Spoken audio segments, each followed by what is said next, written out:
Hej alle sammen, og hjertelig velkommen tilbage til min kanal.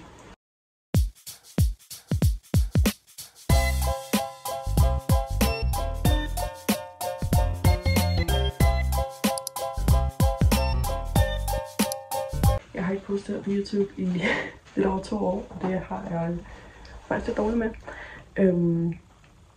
Det har været, fordi der har været rigtig mange ting med Lando. Jeg har haft nogle problemer med angst og skole, og starter på gymnasie, og så der var rigtig meget pres på. Så derfor har jeg ikke haft tid til det. Lando har været rigtig meget halvt. Og det har vi så fundet ud af, bare fordi han havde en stofskiftesygdom. Så han er desværre aflevet. Det stykke til at redde desværre. Han havde rigtig ondt og var i rigtig mange smerter, så vi tog den beslutning, at det var bedst for ham at blive aflevet. Men i dag vil jeg lave en lille vlog, samt at fortælle lidt, hvad der sker lige nu. Jeg har købt en hest, og han hedder Christo.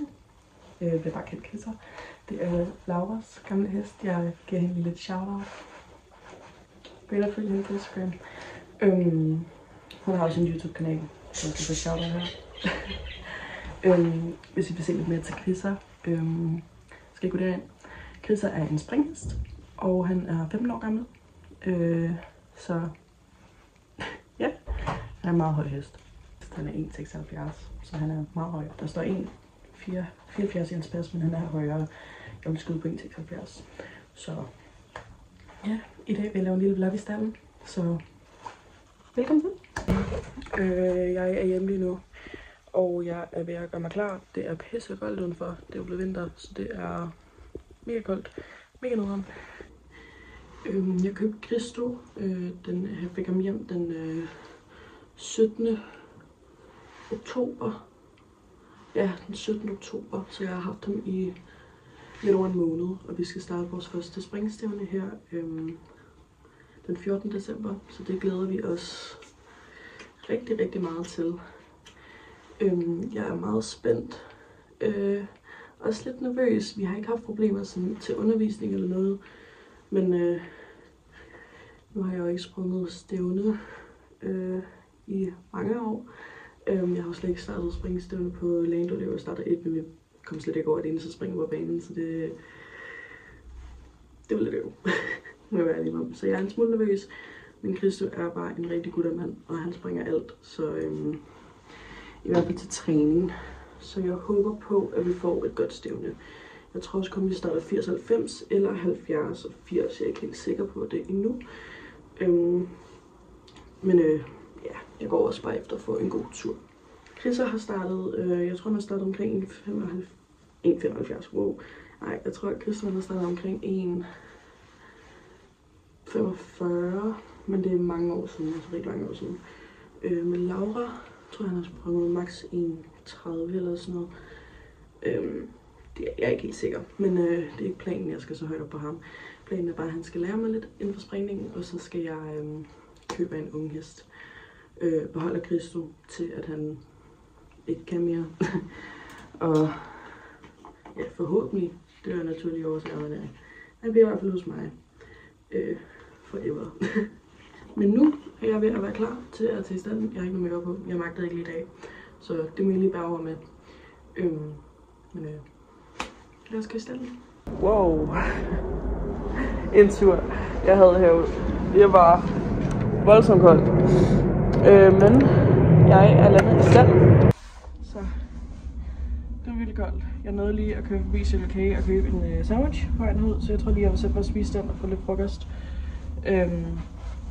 Og så skal jeg ordne, og så skal jeg ride. Vi har springundervisning i morgen, så vi rider alt. Jeg rider altid lige dagen før. Men nu vil jeg sætte mig til at spise lidt frokost, og så bliver vi tilbage, når jeg skal ordne. Jeg er blevet færdig med at spise. Det var virkelig rart at få noget mad. Men nu er jeg med Moo. Vloggen den er rigtig stemt i dag. Jeg skal også snart have noget nyt bund ind. Ja. Så jeg vil i gang med Moo nu. Jeg kan lave en lille bitte timelap. Det bliver en lidt sjov timelap det her, men det håber jeg går.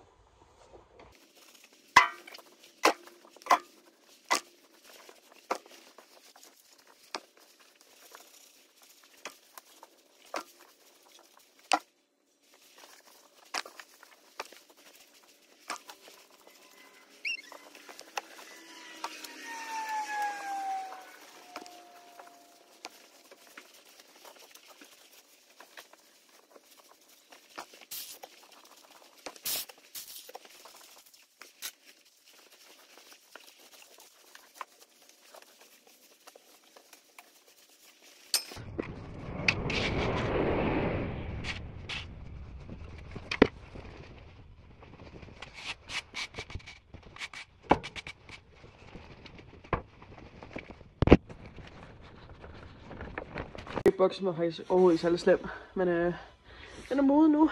Og nu vil jeg gå ud med trillebøren. Og så vil jeg lave ret. Og så tænker jeg, at jeg vil lave foder. Det skal jo også laves. Så jeg går ud med trillebøren. Jeg har vores brætpose her. Han får lige nu, fordi han faktisk var blevet en lille smule tyk, så får han ikke lige så meget igen. Så lige nu der får han 5 kilo i boksen, og så 3 ude foran, som han så får ved en tidtiden om aftenen. Det synes jeg fungerer bedre. Han får også, altså dagligt tror jeg, han får omkring 16 kilo. 15-16 kilo, deromkring. Så det er fint nok. For der fik han 7 ind i boksen og 5, så vi har lige skåret 2 kilo ned. Nu jeg vil ud og lave rap.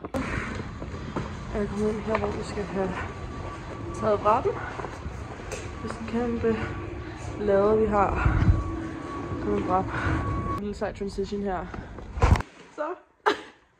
Meget sejt. Jeg har fået lavet rap. Og nu vil jeg gå ind med det. Jeg synes, det er lidt tungt i min navn. Jeg har lagt rappen ind her. Og jeg ved, at de skal puffes op. Det ligner ikke, at der er så meget, men der er altså 5,5 kilo. Jeg har taget lidt mere i dag. Fordi han nemlig får noget, mens vi spiser. Wow. Mens vi spiser. Hold da op. Imens vi spiser, eller han spiser på staldgangen, så får han en lille rap. Nu vil jeg lave lidt foder til ham.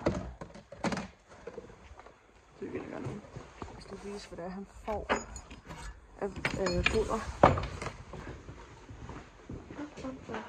Han får noget mysli. Det er ikke særlig svært. Kan I se. Der er det helt fyldt op. Og det får han en hel af sådan nogle her i hver.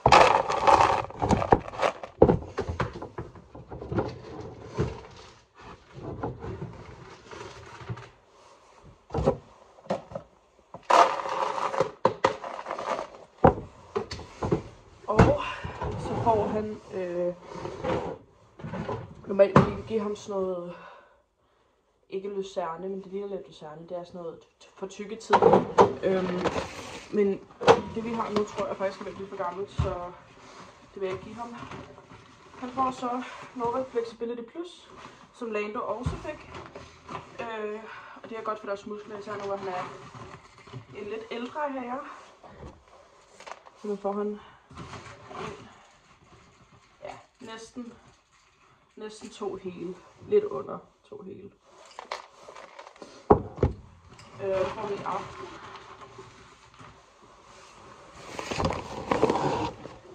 Og så synes jeg faktisk lige, at han se her nogen. Han er lidt svært pakket væk. Jo, det bliver bare nemlig nogle gulerødder. Så godt må tage af. Men det er væk. Så ellers ville jeg gerne have givet ham nogle gulerødder. Men not today. Han får foder morgen og aften. Så når han kommer ind for, ind for folk om aftenen, så får han foder, og så får han igen om morgenen, inden han bliver lukket ud. Nu er jeg lige færdig med at ordne. Så. Ej! Nej! Åh gud. Oh my god. Det er typisk mig. Nej, nå. Så får han i hans skruppe. Jeg tjekker også altid lige, om hans vand virker. Gør det. Sådan. Og vi er klar til at hente Christo. Så jeg tager lige traktor og skal ud og hente ham. Den er en, jeg ved ikke, om jeg har sagt den her i rød dansk varmblod. Det har jeg sikkert sagt. Den er super sød. Super sød velak. Den kommer, når jeg kalder. Hej Chrissa! Nå, den står hun så. Står sammen med hans frontmarker. En af dem. Den har det ikke så godt, den her. Skal det have en ny. Så beklager for dårlig kvalitet her. Hvad skal jeg? Jeg ventede Chrisser, og nu min ordning. Jeg tror faktisk, at han skal klippe sin lagen. Jeg tror faktisk, det vi gør i dag. Jeg tænker, jeg kunne være ret nuttet. Jeg skal også starte at smed. Vi havde vores smed ude, men han ville ikke klippe så meget, så han sagde, at vi skulle vente lidt ekstra, så han kunne rent faktisk gøre noget. Så. Han er simpelthen så sød, ham her. Der var den sødeste valak. Så det er lidt mad, inden I skal vide.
Så holder I lige øje med ham, mens jeg henter sadlen. Ja, det gør I lige.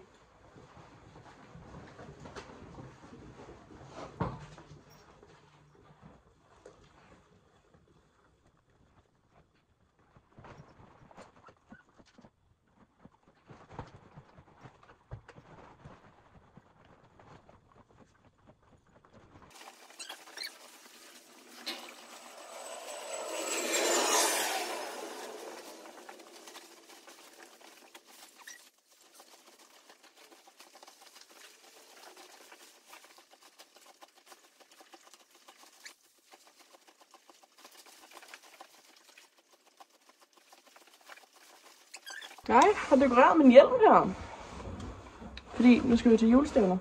Og jeg synes, det er mega nuttet med lidt glimmer og lidt diamanter og sådan. Så nuttet.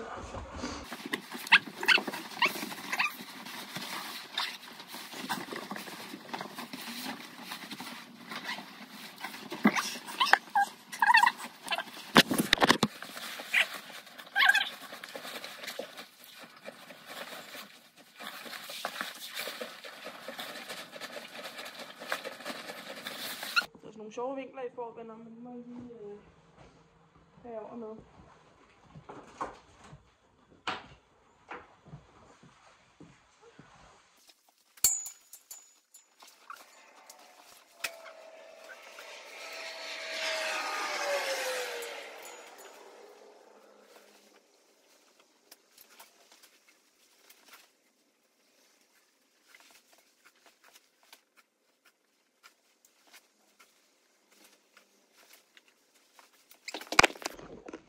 Så er vi klar til at ride.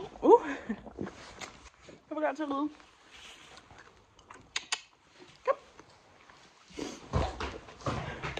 Vi er på tur. Så rider vi. Og vi er på vej over på rideskolen og på banen. Det er nemmere derovre nemlig, så nu var jeg derovre. Så er vi blevet færdige med at ride, og hold da op et vejr. Det var super sød. Bare lidt noget skridt at trave. Så bare noget roligt i dag. Og så er vi klar til spring i morgen. Jeg kan ikke rigtig få filmet alene om ugen nemlig. Der var en del mennesker i Hvidehus og sådan noget, så der var ikke film i dag desværre. Men han var super sød. Og så er vi klar til spring i morgen. Det regner helt ekstremt meget lige nu. Så det er virkelig nederen. Meget nederen faktisk. Men ja, det er jo bare sådan, det er engang,